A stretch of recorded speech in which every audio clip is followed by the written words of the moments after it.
Você já ouviu falar de alguém que sobreviveu a uma bomba atômica? Agora imagine, sobreviver a duas. Parece impossível, não é? Mas essa é a história real de Tsutomu Yamaguchi, o homem que enfrentou o impossível duas vezes. E a maneira como ele lidou com isso revela muito mais do que resistência física. Revela a profundidade do espírito humano. Antes de mergulhar nessa história inacreditável, deixa eu te perguntar: se você estivesse a poucos quilômetros de uma explosão nuclear, o que faria?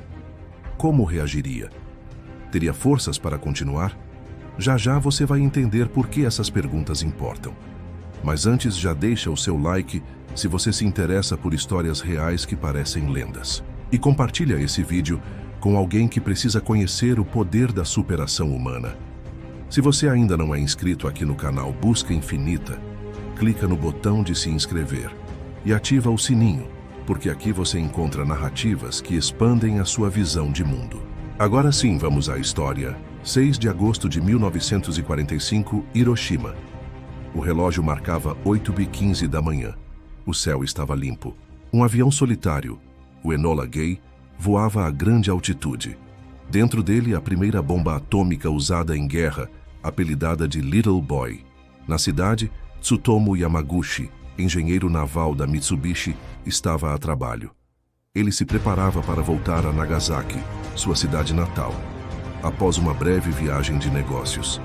Enquanto caminhava, ouviu o som do avião e levantou os olhos. De repente, um clarão cortou o céu. O chão tremeu. Uma onda de calor indescritível explodiu a cidade. Tsutomu foi arremessado no ar. Ficou com queimaduras graves no rosto, braços e ouvidos e ferimentos por estilhaços. Mas ele sobreviveu. De acordo com o livro Unforgettable Fire, Pictures Drawn by Atomic Bomb Survivors, Yamaguchi vagou pelas ruas em chamas, entre cadáveres carbonizados, tentando entender o que tinha acontecido.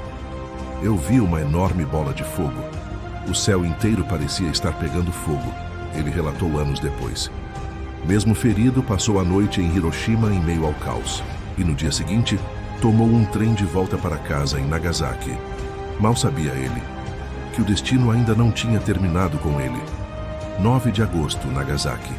3 dias depois, com o corpo em carne viva, Tsutomu compareceu à sede da Mitsubishi para relatar o que viu. Seus superiores diziam que era impossível que uma cidade inteira tivesse sido destruída por apenas uma bomba. E foi nesse momento que mais uma tragédia aconteceu.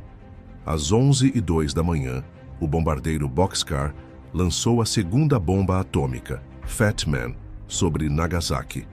Yamaguchi estava contando sua história, quando uma nova luz explodiu o horizonte. A sala tremeu. Vidros estouraram. O teto veio abaixo. Mais uma vez ele sobreviveu. O que você faria no lugar dele? Fugiria? Desistiria? Ou encontraria um propósito ainda maior dentro dessa tragédia? A esposa e o filho de Tsutomu também sobreviveram. A família inteira escapou da morte 2 vezes. Uma coincidência quase sobrenatural. Segundo o jornalista Charles Pellegrino, autor do livro The Last Train from Hiroshima, esse caso é uma das raras documentações humanas que envolvem duplo impacto nuclear direto. Mas a história não termina aí. Nos anos seguintes, Yamaguchi enfrentou doenças, dores crônicas, efeitos da radiação. Teve 2 filhos. Um deles morreu de câncer na juventude. Ele poderia ter se revoltado. Poderia ter carregado rancor até o fim da vida, mas escolheu outro caminho. Ele se tornou um ativista pela paz. Por mais de 60 anos, ele falou contra armas nucleares. Em 2006, aos 90 anos, escreveu uma carta ao governo dos Estados Unidos defendendo a abolição total de armamentos atômicos. O que aconteceu comigo nunca deveria acontecer com outro ser humano, seja ele inimigo ou amigo, disse ele numa entrevista à The Times de Londres.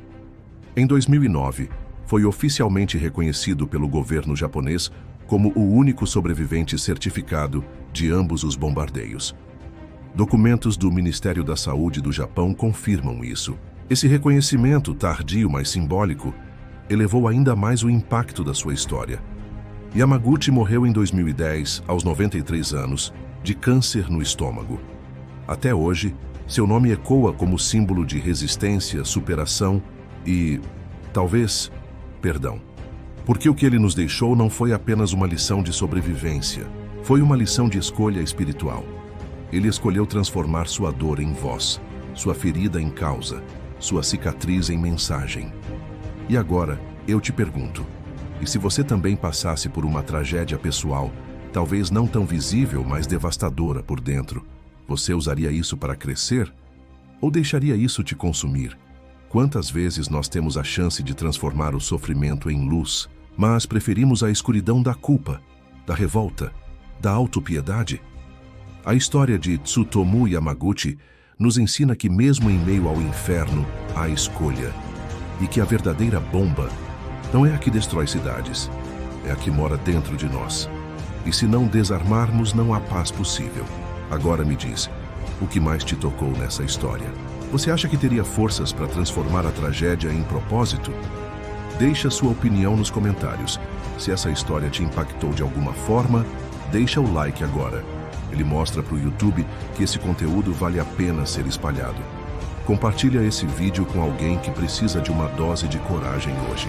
E se ainda não for inscrito, se inscreve agora no canal Busca Infinita e ativa o sininho, porque aqui a gente compartilha narrativas que abrem portas para um novo olhar sobre a vida, sobre o tempo e sobre nós mesmos. Até o próximo vídeo.